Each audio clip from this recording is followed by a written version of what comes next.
Prince Harry and Meghan Markle are losing staff once again. 4 staff members have left in recent weeks, according to People magazine. And they're, of course, not the first staff members to quit. Around 20 staff members have quit working for Harry and Meghan since they first moved to California 5 years ago. What's happening here? Look, this is interesting because they just hired new staff members who are going to be across the team, really good people who had been working for major groups like Google and Apple and Netflix. So very, very experienced people. I think the issue continues to be why they leave staff is because there is no strategic purpose at the heart of what they do. Everything they do is very erratic. Now, you imagine working in a team like that where 1 minute we're doing this thing, but then we're doing this thing. Or there's a very reactive approach to things. So, for instance, when Harry lost his court case in the UK over security, he was bang in front of the BBC within 24 hours. There's not the thought and the process and the strategy that makes working for somebody a pleasurable and culturally kind of,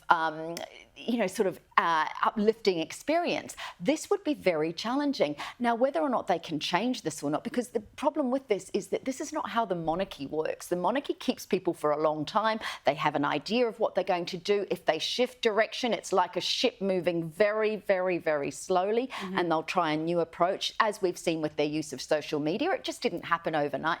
Whereas everything that Meghan and Harry does, it's knee-jerk.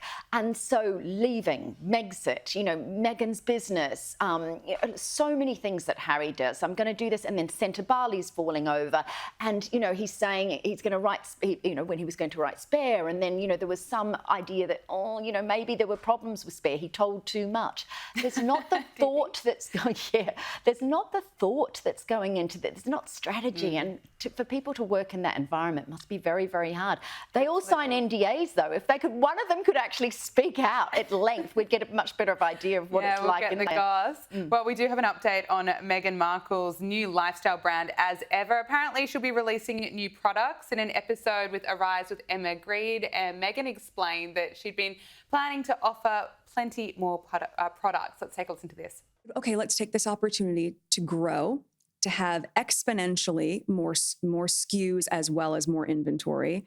And that's what we've been doing. We went right back to making sure we could scale up to that level. Yes. And have the quality meet the quantity, which was very key.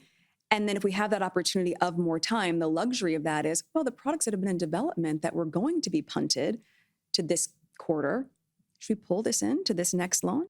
What do you make listening to her on that podcast, first of all?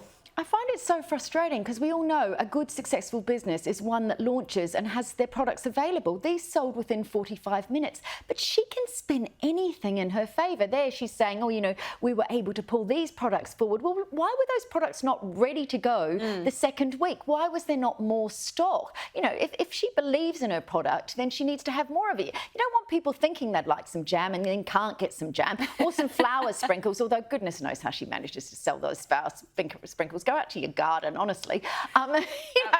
It's just, she is the master of spin. The problem is that if you're going to spin well, you want people to believe it. None of us are believing it. We're just thinking, this is so lightweight. This is not a businesswoman. She's talking all the time about being a businesswoman, but she's not showing that she's a businesswoman. Absolutely. No, well said.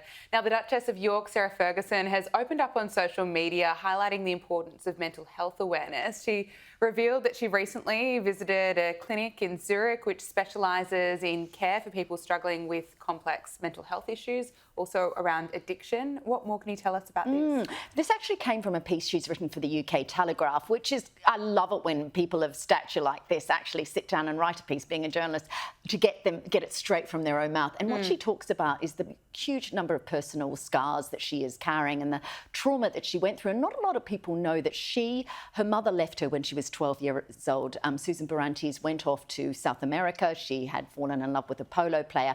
And for Sarah and her older sister Jane, who of course lives in Australia, this was very, very confronting. This is abandonment. And I think this goes to the heart, and she speaks about why she falls for, you know, quick things and ideas and people loving her, because there's a loss of love in her life. Her mother then went on and actually was killed in a car accident the year after Princess Diana died. So for Fergie to talk about this loss, she also in the piece that she's written, and as you say on her social media, has talked about potentially that she has ADHD. So I cannot see all this, but what's really lovely is that the more honest she is, and she has been through her cancer battles with both skin and breast cancer, is that we're getting an insight into this woman who, for many years, particularly when I lived in Britain, was called things like the Duchess of Pork or, you know, Fat Fergie, which is not how we talk about people now and shouldn't talk about people. I think there's a lot of goodwill towards Fergie. She's an incredible mother. She's very loyal to Prince Andrew.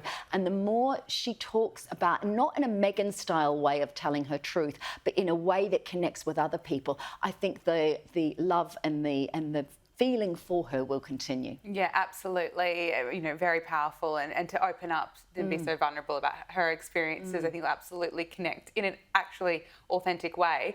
Now, Prince Harry's Invictus Games Foundation has announced that 6 nations have come forward with ambitions to host the 2029 Games, and among those submitting a bid was Ukraine, despite the ongoing conflict. It's hard to believe that you could hold an event like that with the ongoing geopolitical issues that are going on there. But interestingly, of course, Harry went to Ukraine just a couple of months ago and met with veterans who had, people who'd worked within the military, but also those who were in rehabilitation centres as a result of the injuries they've sustained during the war. So we understand, according to the outgoing head of Invictus, that there are 100,000 people in Ukraine now who are amputees or who are people that could potentially take part in the Invictus Games. Just the notion that Ukraine may be in a space to be able to do that in 4 years' time is heartwarming. Whether or not it happens, it shows why Harry's central sort of philosophy around Invictus will have, resonance for years to come, because it's not just, war as it continues will have the Iranians, the Israelis, there's all these countries and all these people who are affected and who could potentially take part in these sorts of the games in the future. But what a lovely idea to think that Zelensky might win that war and that the games can take place there. I mean, who knows, but hopefully. Hopefully. Angela Mollard, thank you so much for joining us on Power Hour. Thanks.